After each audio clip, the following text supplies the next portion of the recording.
everybody. First of all, thank you for a tremendous response on my previous video. I want to thank you all for showing interest in my videos and I am glad that you asked for some specific topics as well.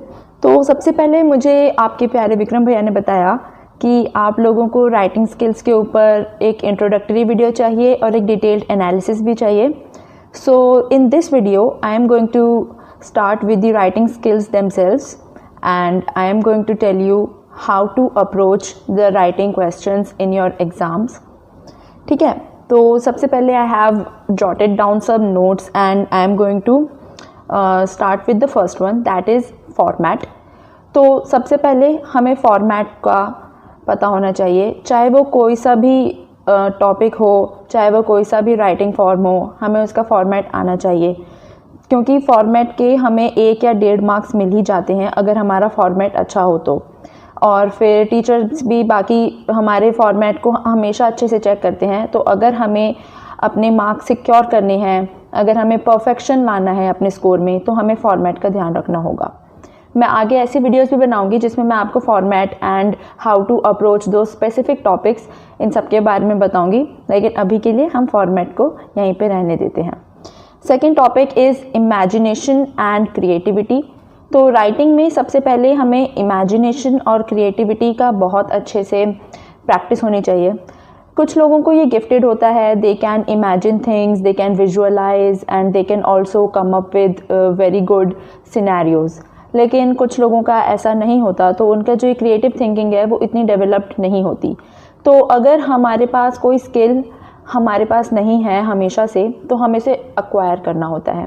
तो इसीलिए हमें imagination and जो हमारी creativity है उसको acquire करना होगा. और वो कैसे होगा?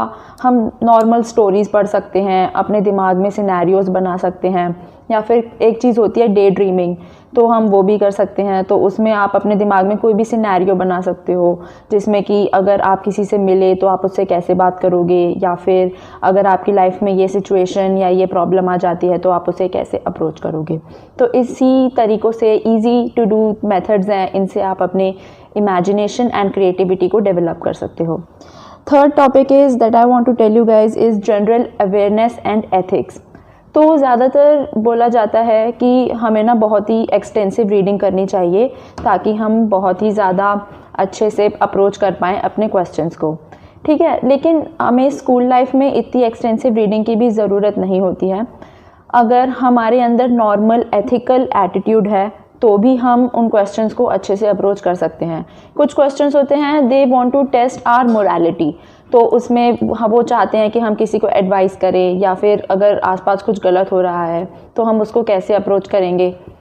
तो ऐसी जो सिचुएशंस होती हैं वो हमारे मॉरल ग्राउंड्स को बताती हैं. तो if you are in general a very kind person, a very helpful person, so इन क्वेश्चंस को आपको अप्रोच करने में कोई प्रॉब्लम नहीं आएगी.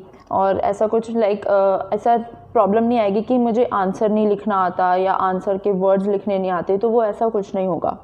And the other thing is that general awareness पे शायद कम ही क्वेश्चंस आते हैं जहाँ पर आपको फैक्चुअल डेटा या स्टेटिस्टिकल डेटा देना होता है. ऐसे क्वेश्चंस कम ही आते हैं.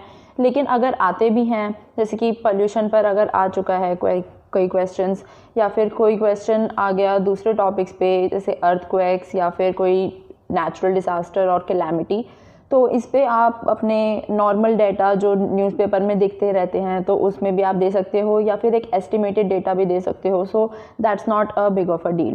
Okay, so I am going to tell you in detail, in depth, how to approach these specific questions, but in next video, right?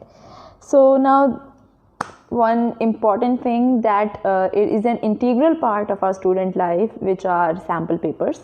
So sample papers are the key to prepare yourself for the perfect examination. ठीक है, तो sample papers में आपको solve भी होते हैं और unsolved भी होते हैं सारे क्वेश्चंस. तो उसमें आप देख सकते हैं, सॉल्व वाले को पहले पढ़िए, उनकी अप्रोच कैसी है, उनका राइटिंग स्टाइल कैसा है, वो सारा इंटरप्रेट कीजिए. फिर अनसॉल्व वाले पर जाइए और उसमें भी मैं ये नहीं कह रही हूँ कि सारे जो क्वेश्चंस हैं उन्हें अटेम्प्ट कीजिए, क्योंकि इंग्लिश एक ऐसा सब्जेक्ट है, लेकिन उसमें आपको थोड़ा लिखना तो पड़ेगा ही. चाहे वो आप कभी भी हो, किसी टेस्ट में बैठे हो या अपने घर पर बैठे हो, लिखना तो पड़ेगा ही, तभी आता है. तो इसीलिए मैं कह रही हूँ कि अगर, लेकिन हर टाइप का एक एक क्वेश्चन ज़रूर अटैम्प्ट कीजिए। अगर जितने भी आपके राइटिंग फॉर्मेट्स हैं आपके सिलेबस में, उनमें से एक एक क्वेश्चन को ज़रूर अटैम्प्ट कीजिए। और रीडिंग तो कम से कम 2-3 आर्टिकल्स की या फिर उन 2-3 राइटिंग फॉर्म्स जो भी हैं उनकी ज़रूर करना, right. So the last tip is that is your reading. I have been focusing on the reading part since day one, so please read a lot. I don't mind if you read a newspaper or if you read a storybook or a novella, but I want you to read in English mostly. Hindi में भी लोगों को पढ़ना पसंद है तो वो आपकी एक हॉबी हो सकती है, तो उसे आप पढ़िए, या फिर अगर आपका हिंदी सब्जेक्ट है तो भी उसे आप पढ़िए। लेकिन अगर आपको इंग्लिश में अपना प्रोनाउंसिएशन, अपना राइटिंग स्टाइल, अपना फॉर्मेट का प्रैक्टिस, अपना वोकैबुलरी, ये सब बढ़ाना है तो you must read a lot. And अगर किसी को अपना करियर या किसी को अपना प्रोफेशन ही राइटिंग को बनाना है या फिर इंग्लिश लैंग्वेज में किसी को अपना प्रोफेशन बनाना है, so they must also read a lot, right? So this is it for today's video. I have started with the writing skills as all of you demanded. So I hope you will stay tuned for the upcoming series that is we are going to launch really soon. और उसमें मैं आप लोगों को आपके questions, आपकी queries और आपके writing styles, हाँ, उसके ऊपर आपकी सारी जितनी भी अप्रोचेस हैं उनको मैं सॉल्व करूँगी और फिर हम साथ साथ राइटिंग स्किल्स को इन्हांस कर सकते हैं। Bye bye.